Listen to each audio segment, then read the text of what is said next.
Yeah. All right. So here we are in our post-game debriefing ceremony. Pittsburgh Pat and Brian Doyle, the Verdigris table. Again, Hey, that's me. that's awesome. Hey, everybody. This is great. We had a lot of fun this time. I was hoarse from laughter. When I was paying Phil at Game Masters, that's where we play in person, our local game store. He was like, "Do you have fun?" Like, I can barely talk. I had so much fun. Like we were just having there's a lot of good laughter in this one. Nice. That's good to hear because it's a different style of play in a lot of ways all at Yeah, once. And yeah. one of the ways is that I am trying as hard as I can to keep it player driven. I'm not just feeding you guys, you know, plot hooks to get onto the one railroad track that's going to lead you to the end of the adventure. It's like anywhere you go, anyone you talk to, like they're all going to have different desires and needs and wants, and you're going to have to navigate all of that. Oh, it's player driven, all right. Let's give the folks a little background. If you're watching this series, you don't need it, but if you're not, then we're doing old school rules.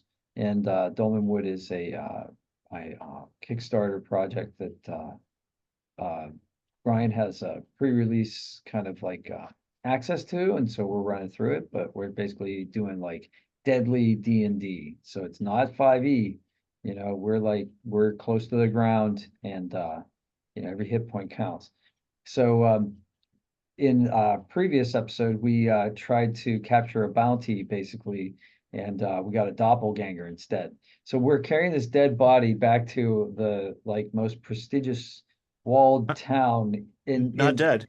yeah, Not not dead. dead. No, no, no. In fact, Bertram's character is torturing it on the way. It's changing shape to look like each one of us trying to maybe play for sympathy or something of that nature. And then eventually it does turn into the shape of a small child in order to maybe get some of the villagers to say, "What are you doing with that small child on your donkey or mule, actually?" And we did a deep dive to figure out what the difference between a mule and a donkey was, which was fun. But Bertram's like, Bertram's like, let's get this back and sell it. And we're like, okay. We went to the wrong town anyway, like from the quest giver. So like, and then the guards are like, you can't bring that thing in here. We don't want that monster inside our walls. And what kind of idiots are you anyway? So it was funny from the very start. It's comedy of errors. Yeah, I was rolling reaction rolls. It's funny. So it's kind of built for like random encounters with monsters, but like I've been doing it for the NPCs a lot of the time when it's unclear how they would react Right. based on, one, this is like one of like 20 guards, right? So like, all right, which guy are you talking to today? And also, this is kind of an outlandish idea. So like Sure. It's maybe they'd not point you typical. at the Wizards Academy. Like, I don't know, maybe these guys would be interested in a doppelganger. But you got some poor reaction rolls last night, and they were like, you can't, no one wants this, and This is a my bad job is to make idea. this place safe, and you're trying to bring a monster in. It's Like, like when your oh, cat brings you a dead mouse, it's yeah, like no, thank you. that's nice, but I don't want it. And speaking of cats, Mm. yeah, so we finally did get rid of the thing with a cat person that we met along the road. Yeah, so you stayed in the sleazy side of town, like outside the city walls. The like thieves guild is running a gambling hall in the back of this tavern where you guys were staying. So you kept watch and shifts even though you were sleeping in safety. And you pulled a random encounter on the way out of town. Was a Grimalkin, is like the cat folk. People think Tabaxi when I say that, but it's more like Puss in Boots, fairy. They can like transform into a Cheshire cat version of like invisibility and smile. It's all very dark and whimsical. Yeah, I Um, like it. and you were like, we're gonna go to town. We're gonna find herbs. Like you were gonna buy herbs in the capital city, and they wouldn't let you in. So you're like, all right, we'll get herbs at the next place. And you pulled an herb seller, and it happened to be a Grimalkin. Yeah, Um, it and this was interested in getting a monster on board for its it bought own the doppelganger. reasons.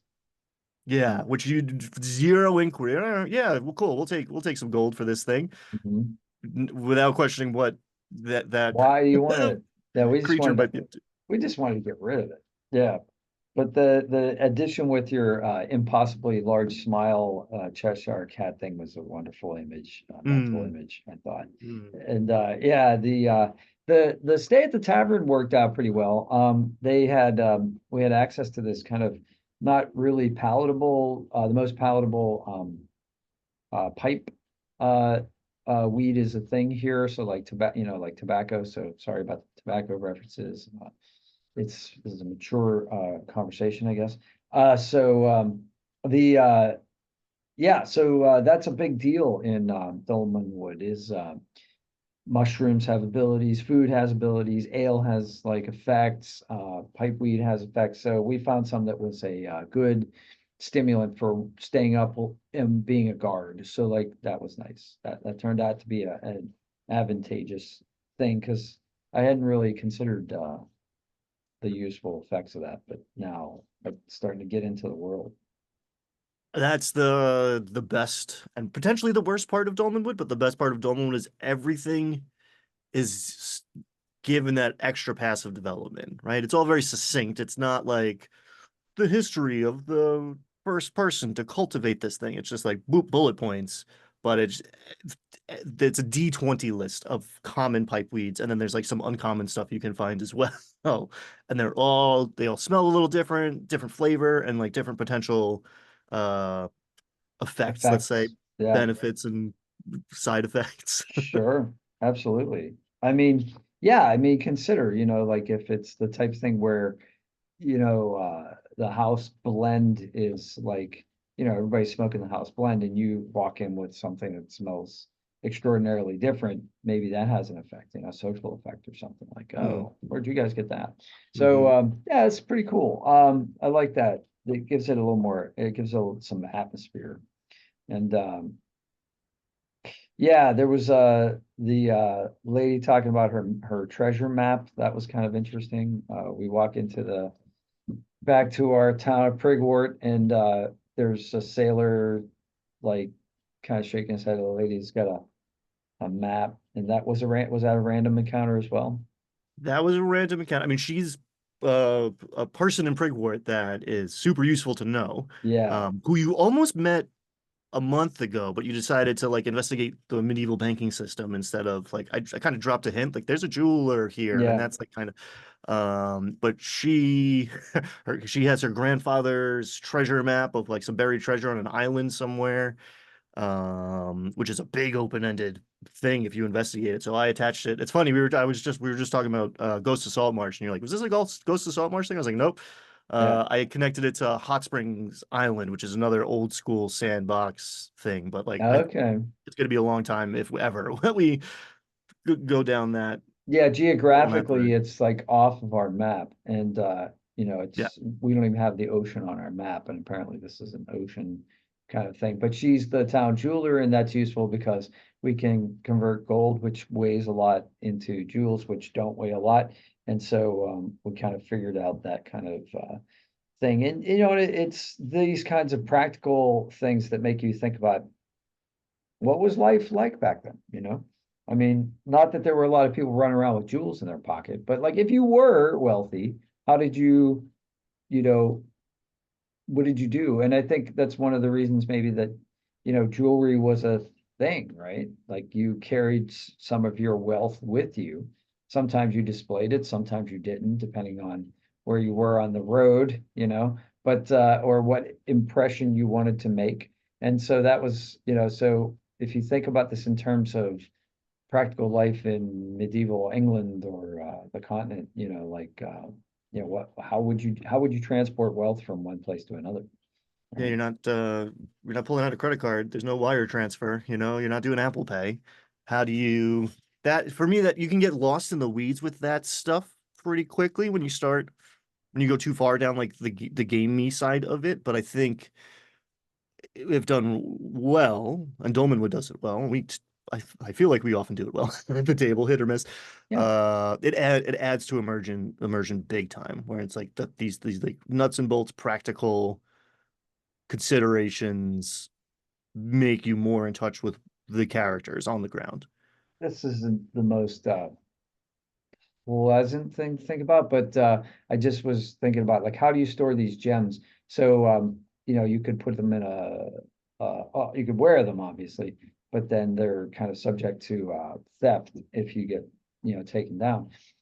You could sew them into a belt, like a money belt kind of situation, or your clothing and that sort of thing. There's a story about the Romanov family during the Russian Revolution where they were held captive, and while they were captive, they sewed gemstones into their clothing, thinking, well, if we ever do have a chance to escape, then we'll have something to negotiate with once we're out there.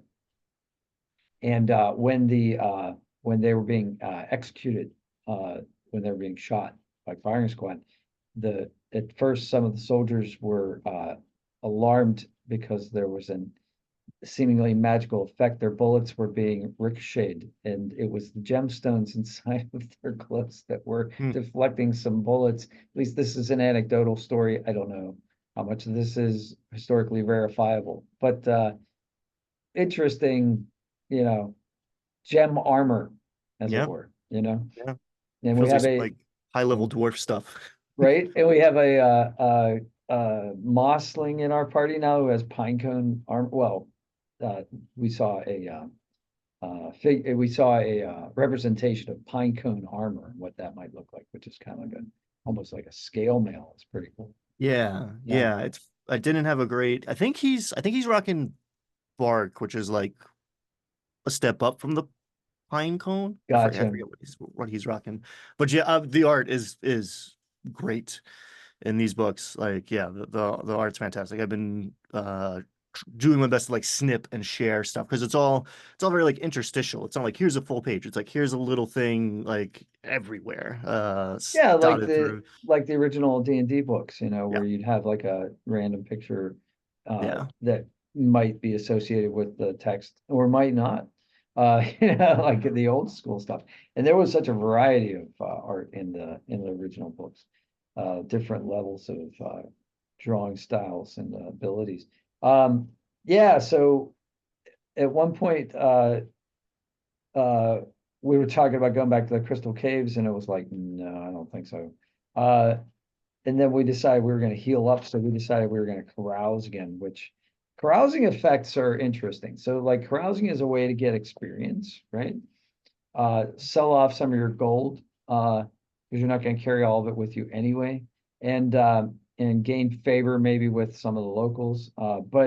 But also there's possible negative effects, as we found out the first time we caroused, like lost time, and somebody rolls you for your money. You spend a lot. You can spend a lot of money, and it's a random thing. It's like a D8. So like there's a wide range of money that you could spend, and you don't get to determine it like, oh, I'm just going to spend 150 gold.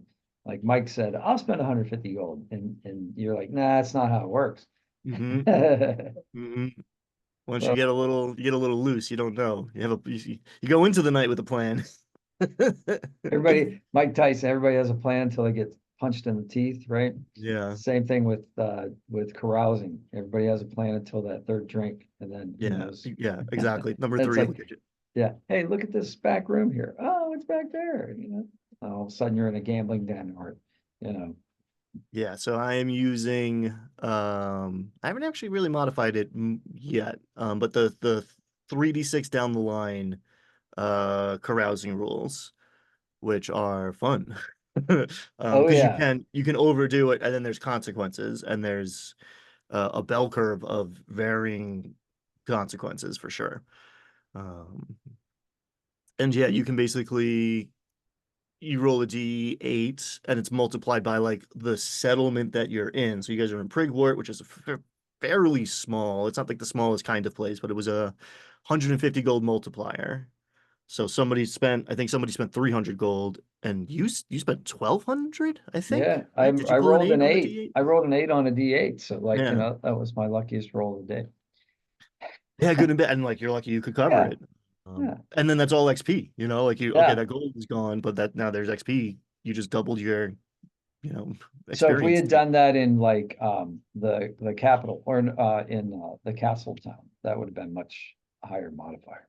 Yeah, so Castle Brackenwald's the only city on the map. Yeah. and that would, yeah, I don't know off the top of my head, but it would have been Mhm. more expensive. So it's more risky. So it's like more high level stuff, basically. There's Uh, more, yeah, it's like going to Vegas. There's more traps for your money, right? Or yeah, going to Disney World, like where yeah, everything costs way too much. So, exactly. yeah, that's cool. So, okay, so that was cool that we're back in our original starting town. So there were some unfinished quests that we still had lingering there. So we tried to like figure out which ones would might be the easiest or interesting to resolve. And we had the one with the bully who, or the vigilantes group, and the kind of the sheriff who wants us to take care of some of that, maybe, depending on how we do it. And what was cool though, I thought was, we tied that into another quest, which is the sign that like I think we're starting to inhabit this world because we're Mhm. we're we're trying to tie we're making this we're making connections, our own connections that may or may not be in the written material. So we decide we're going to go meet our leads lady, or my character's leads lady, Lady Harrimore, and then she gives us a quest and we try to tie them together, and that didn't work. But we tried, and that was interesting. So I thought that was pretty cool. It wasn't a bad plan. Um, it wasn't a bad plan.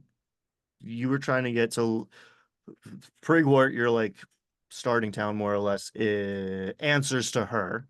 And you were trying to get, and like you serve her. So you were trying to get like some documentation or something to kind of like either pull the wool over this guy's eyes or actually like officially send him on a mission out of town of certain doom. But her daughter is missing, which you guys did not know walking in there. Right. That was clearly her priority. So I rolled for that as well, just because like it wouldn't take much for her to hand you some like letterhead or something. But you pulled snake eyes. Like you got the worst possible reaction roll. And she was Right. like, there's no like I'm not helping you with your side quest. You serve me. Yeah. Go find my daughter. Yeah. Like, Yeah, that was do kind of not tarry. the idea that I had at the beginning, but the other players were committed to the original plan, and that's fine. Yeah. But we have an out anyway, because it seemed like the town sheriff at Prigward was willing to give us some letterhead. So we can always try with him, and that would probably be enough to convince this, nobody that he's got official sanction. Maybe we could try that. But yeah, but it was worth a shot, and I thought that was interesting. But now we're on a rescue mission, and that's exactly the type of thing that I want to do. So I'm really Yeah. excited for the next session. So that's pretty cool. Yeah, it's important, especially in this setting, but I think in this in this style of play, to engage with the world, not the game. Because I see gamist tendencies come up, and I didn't intervene last night because I feel like I've said it a bunch of times over the sessions that these like tendencies of like, all right, like completist, right? I'm gonna get all the achievements. I'm going to string these things so it's the most efficient route through this game.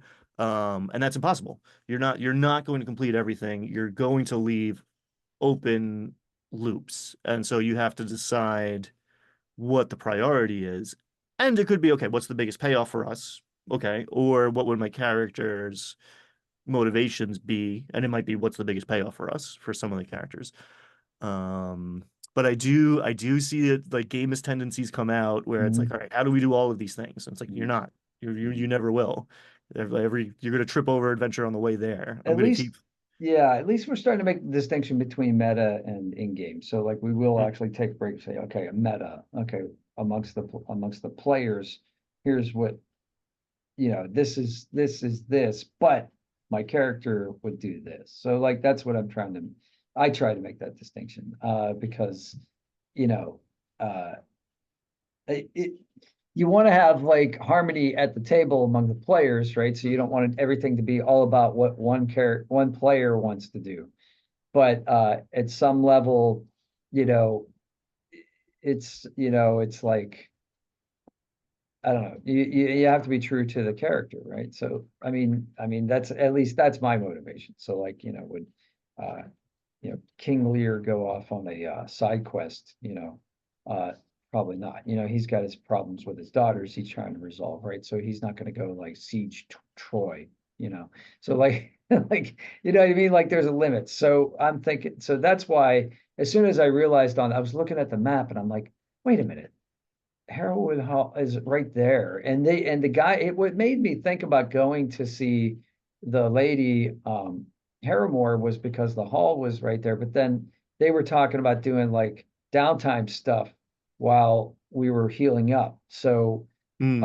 Bertram's character was trying to figure out like how to get a construction job or something. And we're like, well, the hall, you know, they got a construction project, a defensive project going on west of the city or the town of Prigwort. Why don't you do that? And then it's like, wait a minute, the lady's right here.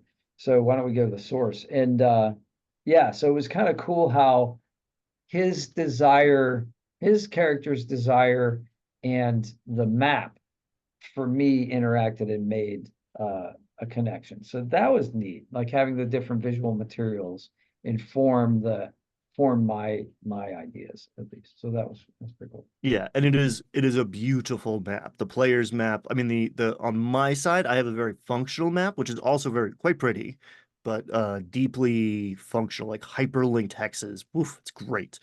But the player's map is a thing of beauty. And is not to scale. It's like an in-game artifact, right?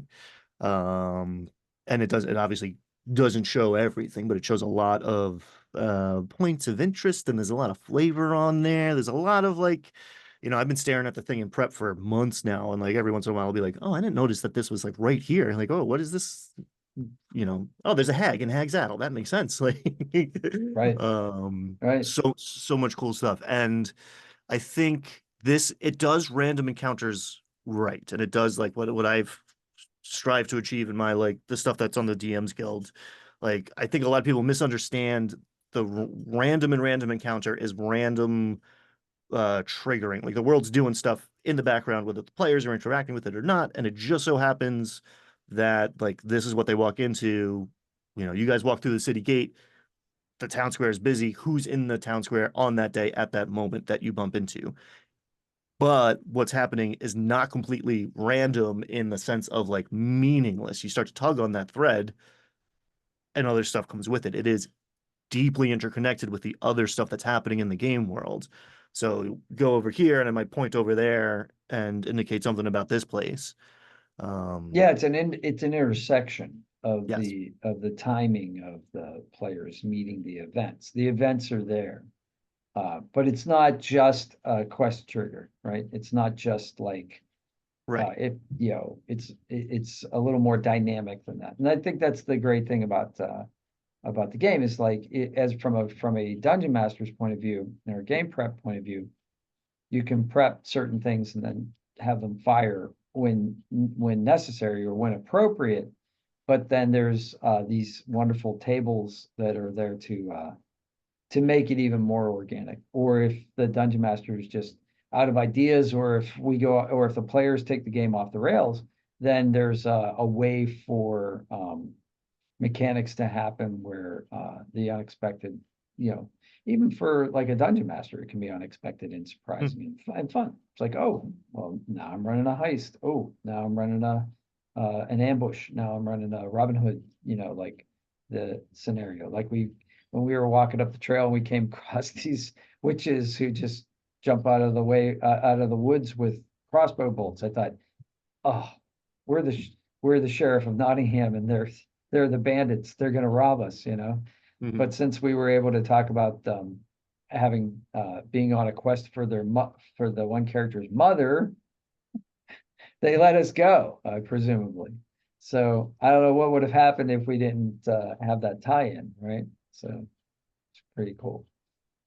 Yeah, it's organic is the word you use, which I think is the perfect word, and that's like the juice for me. Like that makes it fun. The dungeon master's playing the game as much as the players in a setting like this. And it can be a little intimidating, right? Like I don't know if this is Yeah. a beginner. uh, Dungeon master. If you're the first, is this the first time you're a dungeon master? This is probably not the first thing you're gonna do. Probably try a 5e module or something like yeah, that. Something that's 1 or 2 hours. But I mean, obviously, I have a bit of a lens that I see through, but if you have a local game store that runs Adventure League, or if you can do it online, try that first. See what that's like, and then take a turn at the helm.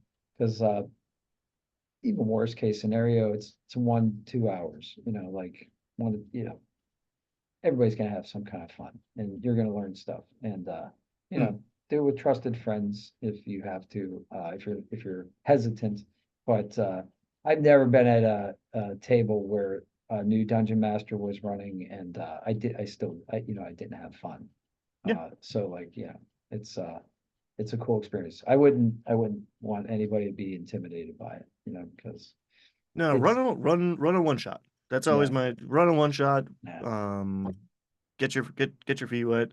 Um, I mean the 5e starter set is I still think a great place to start. If you need help, yeah. I got you. That's right. Yeah, there's Check out the DM prep guides on this channel, on Ryan's channel, and they're very well watched. They're very well loved. I've used them myself in order going into teach like kids how to play. So like, yeah, very good resource. So definitely look at that. Thank you. All right, man. Yeah. Well, Good stuff. that's We'll all see I what got. Is there happens. anything that stood out for you in the session last night that I missed? Or Um, like a big deal? no, I am learning how to do less as the Okay. dungeon master. I feel, the responsibility for pacing falls on the dungeon master, and like you want to make sure everyone's playing the game. And we're in a public space with a bunch of people who are doing other things. So there's distractions in play. And we'll go on tangents and talk about like whatever. Something will remind us of something and we'll talk about a TV show or a movie for a couple minutes. I think But that's what okay. And in fact, with that yes, kind of sense of camaraderie is I'm enjoying that because now we're getting to know each other and we know, and when we have those little side con, and the thing is those side cons don't take over.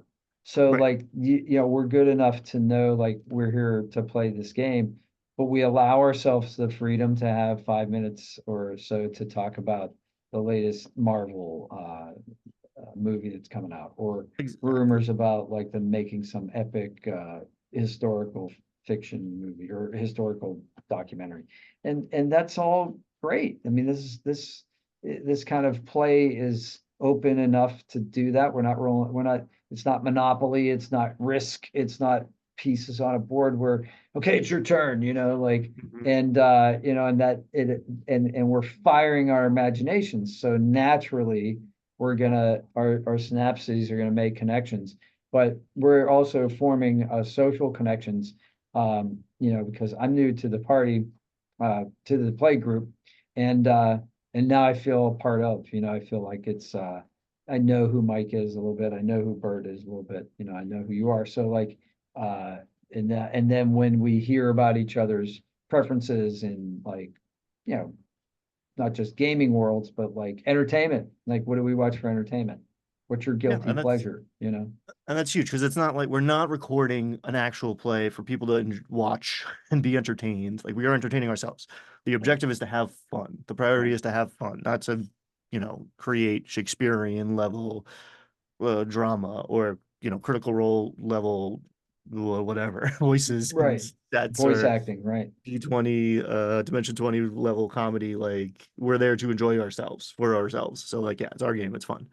Um, but the other side of that coin is you guys taking, well, I don't even know, 20 minutes at one point to decide which way to go, Yeah, what to do, how to go about doing it, um, is the game, especially in this style of play. But even if, you're playing a pretty vanilla 5e, uh, railroady pre-made adventure, like that's the players playing the game. And I think a dungeon, like in earlier in my dungeon master career, I felt the need to like drive the action because like nothing's happening, the story's not progressing. But like no, that's the good stuff. That's the players engaging with the world and the environment, and it got you guys to start thinking of the world and you interacting with it, using the resources you had available, treating the people as people, like yeah. Remembering that's NPCs, yeah, remembering, former leads and things of that nature, and then like, looking at the map, like that kind of stuff.